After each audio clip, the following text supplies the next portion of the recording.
Bien, ya estamos grabando la reunión y para mí es un momento muy especial presentarles al doctor Jorge Vera Ponce de León, que además de ser un gran amigo y un excelente especialista, ha sido profesor de la Facultad de Medicina de la Universidad de San Martín de Porres durante más de 10 años en el curso de diagnóstico por imágenes, ¿no? En el capítulo, digamos, de diagnóstico por imágenes. Un capítulo que yo, cuando era coordinador del curso, siempre quise eh, incluir, que en ese entonces el jefe no lo consideró, pero cuando asumí la jefatura, mejor Jorgito, no hablamos de años porque no va a haber problemas ahí, mejor que no, ¿para qué vamos a decir los años? Pero cuando asumí la jefatura del curso, hace muchísimos años, tuve la buena aventura de pedirle al doctor Jorge Vera que se encargara de él y fue un éxito durante muchísimos años, ¿no? Y a la hora de entrar nuevamente, de tomar el curso de anatomía como jefe de curso, después de 20 años de ausencia en la facultad, ya les conté que el decano me convocó después de 20 años que no estaba, estuve ejerciendo la docencia, pero por otros lados. Y entonces le propuse la idea, que le pareció estupenda, de volver, de incluir nuevamente el curso de diagnóstico por imágenes, un capítulo que para mí, por eso son 5 unidades. Y esta vez lo estamos haciendo de una manera muy especial, porque es un capítulo teórico que va a ser súper interesante para ustedes, pero que el próximo ciclo va a tener un correlato práctico. Por eso es que las clases que va a hacer el doctor Vera a partir de hoy van a ser grabadas también para los profesores, para que los profesores puedan ver los videos de las clases del doctor Vera y el próximo ciclo, y si no es el próximo, porque no podemos hacer cambios a medio ciclo, eso todavía no lo tengo claro, yo creo que sí, según me dijeron en coordinación, y si no será para el siguiente. Pero lo que queremos es, por supuesto, que las clases que va a hacer el doctor Vera tengan un correlato en la práctica y, por supuesto, el doctor puede facilitarnos muchísimo material para la práctica en mesa. Así que nada, Jorge, querido, es un placer que vuelvas nuevamente a tu capítulo, que siempre debiste estar acá, y que nuevamente lo retomas con tus alumnos, esta vez de Anatomía 2. Mañana arrancas con otros temas en diagnóstico por imágenes de Anatomía 1. Un privilegio tenerte nuevamente con nosotros en la Facultad de Medicina.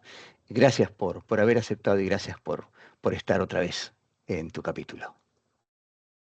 No, Fernando, gracias a ustedes, gracias a la universidad por permitirme nuevamente integrarme en la docencia. Después de muchos años eh, que fue parte de mi vida y realmente me siento muy contento y a la vez entusiasmado por lo que podemos ofrecer a lo largo de estos años de experiencia.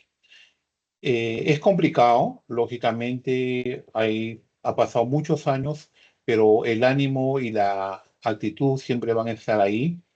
Eh, Mi idea es tratar de transmitirle a los futuros colegas la experiencia, sobre todo en lo que es imágenes. Toda la parte de imágenes ha crecido mucho, cada vez los equipos son más sofisticados, cada vez tenemos más alternativas de diagnóstico que cada vez son más precisas y creo que es importante, como yo les digo a los internos y residentes del hospital, en el Hospital Menara donde yo laboro, siempre tienen que ustedes aplicar eso con lógica, con cierto grado de sensatez todos los estudios, no pedir estudios por pedir, sino con un fundamento, no solamente desde el punto de vista que le va a brindar alternativas de confirmación o descarte diagnóstico, sino simplemente también para no agotar los recursos que lamentablemente los tenemos pocos en todos los hospitales. Entonces la idea es esa, que los alumnos sepan, reconozcan para qué tipo de estructuras, qué tipo de patologías emplear determinado tipo de estudios. Que tenemos una gran variedad que ya lo vamos a estar explicando poco a poco, empezando de las radiografías simples hasta la más sofisticada como las resonancias, etcétera, ¿no? Perfecto, Jorge querido, y además, por supuesto, decirles, porque el doctor Vera, además de trabajar en el Hospital Almenar, director sos director de tu centro, que es muy conocido y muy, muy bueno, que queda, creo que está en la Avenida Arequipa y he ido varias veces a que me atiendas, por cierto, que es CIMEDIC, no sé si se sigue llamando CIMEDIC. No, ya no, ahora es Unilab, pero ahora también ya me cambié de camiseta porque ahora Ajá, estoy en otro centro que se llama DPI, que lo conozco, claro, sí, estoy en 2 de mayo, estoy ahí, estoy en Sana de acuerdo. también, y ahí vamos haciendo de todo un poco. DPI justo le estamos haciendo propaganda entonces, porque yo le pongo DPI 1, DPI 2 en el sílabo, así que le hacemos propaganda a tu centro. Nada, Jorge querido, nuevamente gracias, un privilegio tenerte con nosotros. Gracias chicos, disculpen, me voy a retirar y lo dejo con el doctor Vera para su primera clase. Un abrazo, chau, Gracias. Hasta luego, doctor. chau, chau. Hasta luego, doctor. Gracias. Pues, doctor.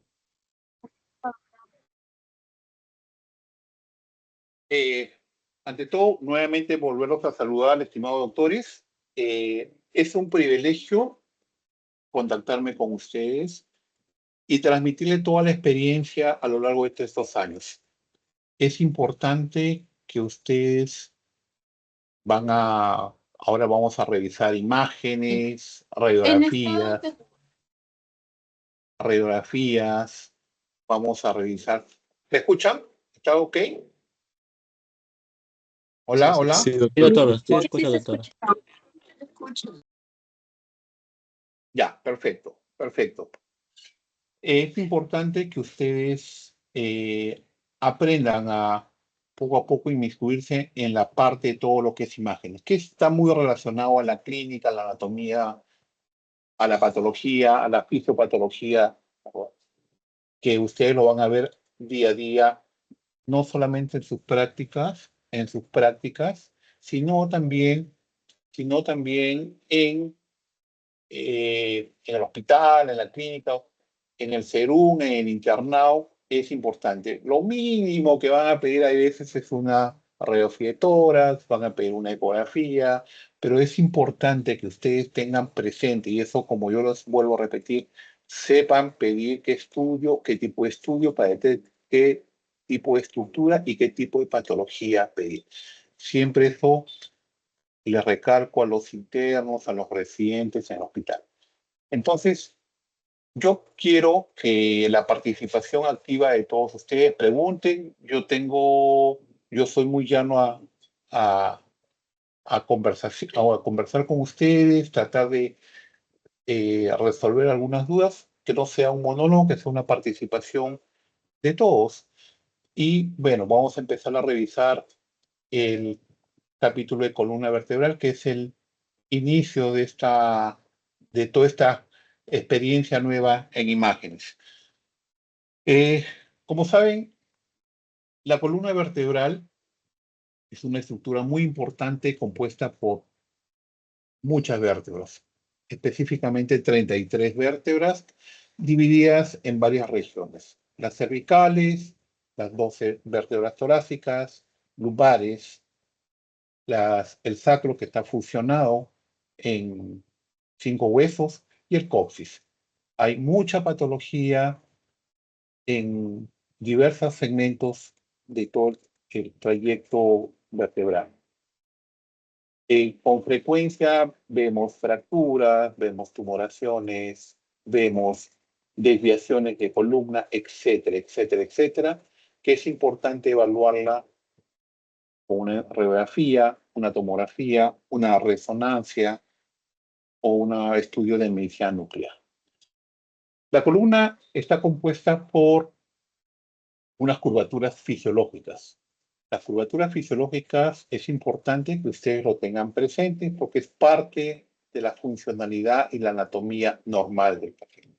Tenemos algunas curvaturas fisiológicas, como por ejemplo la lordosis cervical, tenemos la cifosis dorsal, la lordosis lumbar y la lordosis sacrocoxil.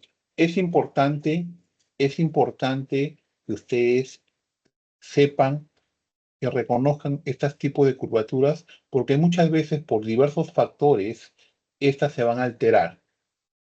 Se van a alterar primero por cuestiones de tipo postural, otros por cuestiones de malformaciones, otros por malas posturas, como ya les vuelvo a repetir, otros porque simplemente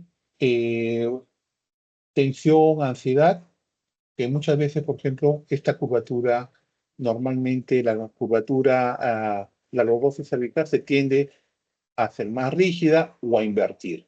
Nosotros le llamamos como la inversión de la columna cervical y eso suele ser frecuente. Incluso vemos rigidez de las curvaturas, se pierde esa fisiología normal en las diversas estructuras que es importante reconocer. La columna cervical, parte de la columna vertebral importante, es importante revisarla en toda su integridad. Está compuesta por 7 vértebras cervicales. Es importante que ustedes evalúen tanto los cuerpos vertebrales como las apófisis espinosas y las carillas articulares, que es importante también que ustedes los revisen. Estas siempre deben estar alineadas, no evitar y siempre definirlas vértebra por vértebra. En la incidencia lateral, que es la que estoy viendo a su mano derecha, en la proyección lateral, podemos ver los 7 vértebras cervicales, desde la C1, C2, C3, C4, C5, C6, C7. Nos permite evaluar el arco posterior, ¿ya? De la primera vértebra cervical y el arco anterior. En cambio, en la incidencia frontal, como la que están viendo en el lado izquierdo, solamente podemos ver desde C3 hasta la C7. ¿Por qué? Porque hay una interferencia a nivel del maxilar inferior. Entonces, en estos casos, recurrimos a otra incidencia importante que se llama la transoral. En esta incidencia transoral podemos ver la C1 y la C2. La C2 con su apófisis odontoide bien definida, los espacios interarticulares o intervertebrales bien definidos, y es importante que este apófisis odontoide debe estar bien alineada central. Muchas veces, no sé si ustedes han escuchado el signo del latigazo, puede haber lesiones, fracturas a nivel de la base del apófisis odontoides. Eso ya es un traumatismo vértebro-medular, puede conllevar a problemas muy serios. Entonces, es importante esta incidencia, la incidencia transoral, que permite la visualización de tanto de C1 como C2 y evaluar esas estructuras importantes. Siempre en imágenes, ustedes hagan una memoria visual. Creo que es importante, a veces, las palabras a veces es fácil de poder memorizarlas, pero las imágenes muchas veces es una memoria fotográfica y podemos retener fácilmente las imágenes. En nuestra especialidad, que soy médico radiólogo, vemos tantas cantidad de imágenes. Mientras más cantidad de imágenes veamos, nos va a permitir reconocer patologías, reconocer estructuras fácilmente. Entonces, es importante que ustedes reconozcan todas las estructuras cervicales, los cuerpos vertebrales, las apófisis espinosas. Vean, la C7, mucho más prominente que las otras apófisis espinosas. Siempre es importante que esta columna cervical en la incidencia frontal esté alineada, o sea, las apófisis espinosas estén alineadas en una sola línea, y eso permite que esa región cervical está ok. ¿De acuerdo? Si ven ustedes detrás que se superpone una columna oscura o radiolúcida o radiotransparente, que ya lo vamos a ver en algún momento, esta imagen oscura que detrás de la apófisis espinosa, eso no es nada extraño, esa es la columna aérea traqueal. Es importante también, a veces un cuerpo extraño, a veces hay niños que se pasan a un cuerpo extraño, una moneda, etcétera.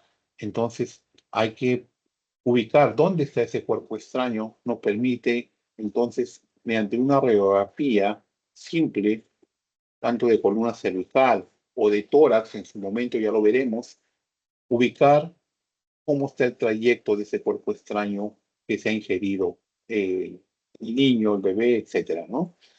Entonces, es importante que ustedes tengan presente estas estructuras en la curvatura fisiológica. Ya les dije, la curvatura fisiológica lordótica, que es normal.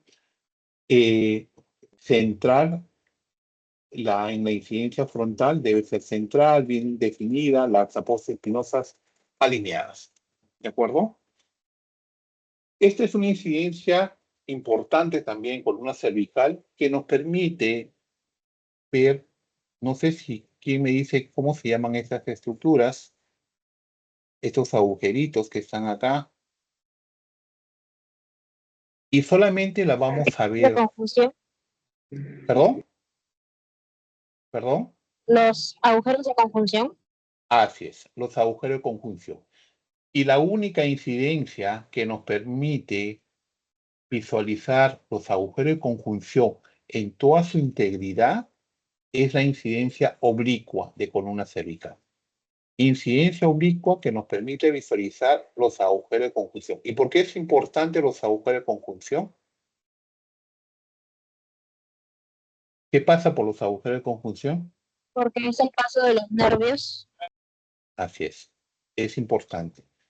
Es importante por la presencia de paso de los nervios, que muchas veces pueden estar obstruidos parcial o totalmente cuando los cuerpos vertebrales están desplazados. Se desplazan producto de un traumatismo, producto de una desviación, etcétera. Hay un desplazamiento de los cuerpos vertebrales y por consiguiente va a haber una obliteración parcial o total de esos agujeros de conjunción. Entonces, no se olviden, la única incidencia en la cual nos permite evaluar íntegramente los agujeros de conjunción es la incidencia oblicua. ¿De acuerdo? Entonces, tenemos ya las apófisis espinosas, tenemos estructuras que nos permiten ver que en este caso, la columna cervical está ok, está bien definida anatómicamente. Ya vimos esa incidencia transoral, importante para evaluar C1 y C2. ¿Ya? No se olviden, si ustedes quieren ver, están en la emergencia, paciente con antecedente de un traumatismo vértebro-medular y quieren ver probable sospecha o fractura de la apófisis odontoides, lógicamente, como los cuidados debidos, una incidencia transoral los puede dar, siempre y cuando el paciente esté clínicamente estable. No lo van a movilizar, no lo van a hacer. Si es que el paciente, primero, hay que inmovilizar columna porque puede haber lesiones múltiples que pueden originar problemas. Entonces, es importante todos esos detalles. Las incidencias radiológicas es importante para que ustedes puedan reconocer las diversas estructuras anatómicas dentro de una radiografía simple. ¿Ok? Otro estudio importante dentro de la parte de imágenes es la resonancia magnética. La resonancia nos permite visualizar toda la parte de los cuerpos vertebrales, los discos intervertebrales, la parte de la médula espinal que esté íntegra y nos permite visualizar si hay alguna hernia, hay algún aplastamiento o hay alguna lesión tumoral, etc. Tal vez es uno de los estudios más importantes en general para columna, tanto cervical, dorsal como lumbosal. Lógicamente, no todas las pacientes tienen disponibilidad o el acceso a una resonancia magnética. Entonces, ustedes siempre deben empezar a pedir desde el estudio más simple hasta el estudio más sofisticado, más complicado, más costoso. Eso los va a ayudar bastante a que ustedes puedan evaluar y sobre todo acceder a un estudio que el paciente lo va a poder obtener, lo va a poder pagar, etcétera, ¿no? Porque lamentablemente no todos los médicos a veces trabajamos en un centro hospitalario que el paciente pueda acceder a una resonancia, que pueda acceder a una tomografía y empezar por lo más simple, una radiografía de columna, empezar por lo más simple, una ecografía y luego ir a los estudios más sofisticados. ¿De acuerdo? Entonces, esto es simplemente una introducción, un estudio de resonancia en incidencia lateral, porque acuérdense, es un corte sagital de una resonancia de columna cervical. Así como hemos visto una diversidad, una columna cervical normal, pero esta es una, por ejemplo, patología muy frecuente en los pacientes de edad. Miren qué diferencia ven ustedes. A ver, ¿quién me puede decir qué diferencia ven en esta columna cervical? ¿Ven alguna diferencia? Si quieren, esa es la columna cervical patológica y miren, esta es una columna cervical normal. Miren los discos, la integridad y los espacios intervertebrales bien definidos. No hay osteofitos o exostosis o lesiones óseas por degeneración. En cambio, miren acá, se nota. ¿Ve? Esos espacios intervertebrales están disminuidos. Hay unos cachitos que se llaman osteofitos, que ya lo van a saber cuando lleven patología, pero vean cómo se altera la morfología cervical. Este es un proceso degenerativo muy frecuente. Los pacientes por encima de los 60 años ya empiezan a tener grados de cuadros degenerativos. Esto se conoce como una artrosis de columna cervical, que también se ve con mucha frecuencia. Si ustedes ven acá, esta es una columna cervical en el lado derecho, ven una columna cervical y ven una placa metálica con unos clavos de fijación. Este paciente tuvo muchos problemas de mareos, mucho problema de dolor cervical y necesitaba con urgencia que esos espacios intervertebrales se separen. Entonces hay unos separadores que se conocen como artrodesis, unos separadores metálicos, para que le permita que esos espacios intervertebrales estén distanciados. Entonces, ya esta es una cirugía de columna que se llama artrodesis, que en algún momento en su vida lo van a ver. ¿Está claro hasta acá? ¿Alguna pregunta? ¿Todo ok? Todo claro, doctor. Listo. Cualquier duda, con toda confianza. ¿Ah? Miren, acá hay otra patología. Miren, esta es una resonancia. Vimos anteriormente una resonancia normal, pero miren, fíjense acá cómo cayó una protrusión, ¿ve? La médula espinal está protruida acá. Esta es una hernia discal cervical. Cómo la resonancia nos permite visualizar la protrusión y definir exactamente una patología, ¿no? Es importante, como les dije, dentro de columna cervical, la parte de resonancia cumple un rol importante. Y acá, en su la derecha, vemos también, esta es una incidencia, es un corte axial de una tomografía, ¿ya? De una tomografía, y miren acá, una solución de continua discontinuidad. Este paciente tuvo un traumatismo vertebromedular, un accidente de tránsito, fractura acá, fractura acá, fractura acá. Este paciente tuvo y fractura también.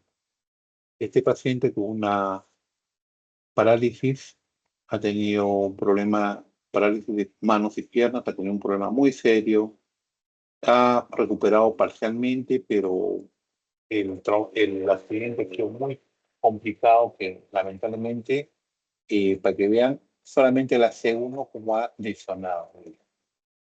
Una fractura múltiple de C1.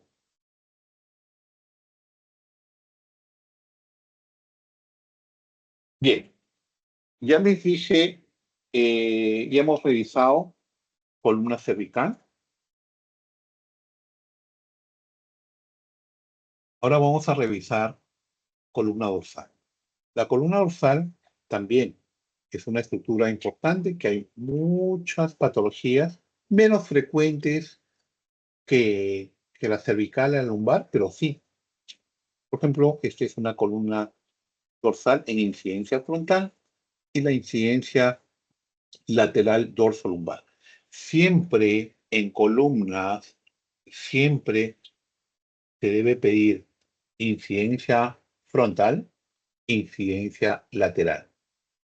Y si hay algo especial que quieran ver, como los agujeros de conjunción, incidencia oblicua, si hay alguna incidencia especial para ver C1 y C2, incidencia transoral.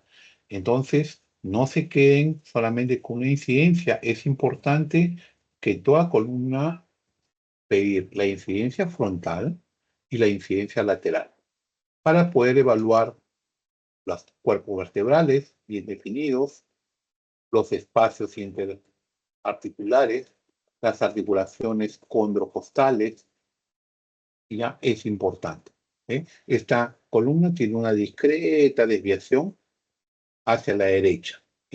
Nosotros conocemos una leve escoliosis. Generalmente es postural. Les aseguro que muchos de ustedes, le tomamos una radiografía de columna, muchos de ustedes, o la mayoría, debe tener desviación de columna. Por malas posturas, las mochilas, las caras hacia un lado, y las malas posturas al sentarse, las malas posturas al caminar, etc. Entonces, los problemas de escoliosis, desviaciones de columna, en la práctica hospitalaria y clínica es pan de cada día. Los jóvenes van con mucho dolor de columna porque hay desviaciones de columna, hay desviaciones a muchos niveles, columna dorsal, columna cervical, problemas lumbares. Entonces es una patología, como te digo, que se ve y con mucha frecuencia se solicita en la práctica clínica. Miren, por ejemplo, este paciente. Miren esta malformación. ¿Qué curvatura se ha alterado acá? ¿Quién me puede decir? A nivel dorsal, ¿cuál es la curvatura que vemos o normalmente? Sifosis. La cifosis. Esta cifosis dorsal está prominente. Está medio jorobadito, pueden ustedes ver. Entonces, este paciente tenía mucho dolor, entonces se tuvo que proceder a la reparación quirúrgica. Se colocó una placa con unos clavos para fijar, porque esa columna se estaba desviando cada vez más. Ha mejorado. Miren, comparen esta acá con esta acá. Ha mejorado. Este es un paciente que nosotros vimos en el hospital, les hago el seguimiento y ahora, después de muchos años, ya incluso ha mejorado mucho comparativamente con este lado. ¿Mm? Entonces, vean la lordosis cervical, la cifosis prominente, la lordosis lumbosacra. Entonces, ya saben, la curvatura fisiológica. En esta otra imagen, vemos un paciente joven con una escoliosis dorsolumbar. Una escoliosis dorsolumbar. Hay una desviación, como les dije, es muy frecuente en pacientes jóvenes a cualquier edad, esas desviaciones de columna. Vemos los espacios interarticulares que están bien, no hay osteofitos porque es un paciente joven relativamente, no hay ningún problema. ¿Está claro? Ok.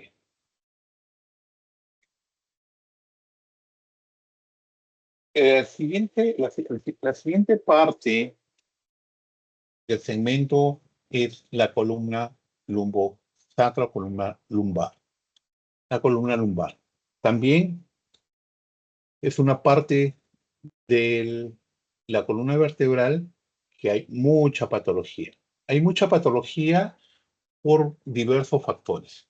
Digamos, es la parte de la columna que soporta el mayor peso de los pacientes. Y en nuestro medio, el sobrepeso es pan de cada día. Y por consiguiente, poco a poco, que estos espacios que se llaman los discos intervertebrales van disminuyendo. Van disminuyendo los discos intervertebrales. Y está generando unos, por ejemplo, acá hay unas patologías. Esta es una columna patológica. Hay disminución de los espacios porque estos espacios deberían ser mucho más amplios y no se observan. ¿Ve? Entonces, se ve L5, L4, L3. Acá hay un pinzamiento, una disminución del espacio interarticular. L3, L4, L4, L5, L5, S1. Y hay una disminución, una obliteración parcial de los agujeros de conjunción. Vean, esta es una columna patológica. Hay un pinzamiento o una disminución del espacio intervertebral, hay una pérdida del disco, como dicen acá, y hay un osteofito. Esto se conoce como